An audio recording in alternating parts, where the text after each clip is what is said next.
Hurricane Ian is now making landfall with winds of 155 miles per hour. And that is just shy of a Category 5. The storm is incredibly dangerous. It's life-threatening. This may be the best depiction I have ever seen of what storm surge actually looks and feels like. It's just wild and crazy right now. Didn't expect it to be this bad here. We're getting hammered right now. These are some of the strongest winds that we've seen. 3 hours earlier, there were cars lined up on the right and cars lined up on the left. Now look at it. This storm is doing a number on the state of Florida. It is going to continue to move through this state through much of tomorrow, and there's going to continue to be a number of adverse effects. Also tonight, the urgent warning to Americans still in Russia. Ambush in Philadelphia, the deadly attack on high school football players. And an Alzheimer's drug shows early signs of remarkable success.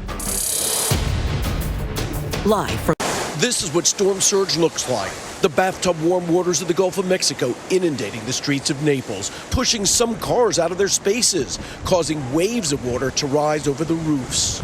So there's the wind speed as I'm standing next to a building, which is somewhat protecting me. Okay. So I'll take a knee. Whoops. See if I can take a knee here. There we go.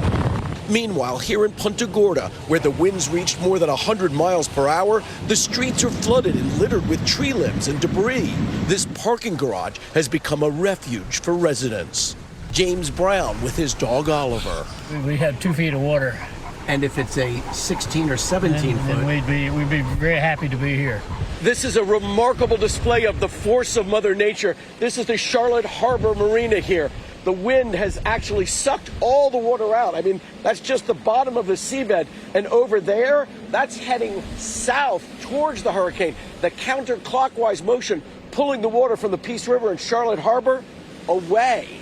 Experts say the warming waters of the Gulf may be attributed to climate change. 40 years ago, the average temperature of the Gulf of Mexico was approximately 3 degrees cooler. That small increase makes a huge difference. That warm water fuels the monster storm in just 24 hours, increasing wind speed by 35 miles per hour, a phenomenon known as rapid intensification. Ian jumped from a Category 3 to a strong 4. Scientists say that will become more common as the Earth's oceans continue to warm. With the second longest coastline in any state, the Florida Peninsula is vulnerable to storm surges like we've seen today, especially on the Gulf Coast, where Ian is slamming the coastline. The machine is now slamming into Punta Gorda. The damage and risk of storm surge, immense. For the news, I'm Kerry Sanders. News of this Wednesday, September the 28th, 2022, a date that will live in history in Southwest Florida and across the peninsula. Today's show with updates tomorrow morning, and right here, Worldwide Exchange, bright and early, then Squawk Box for all of us.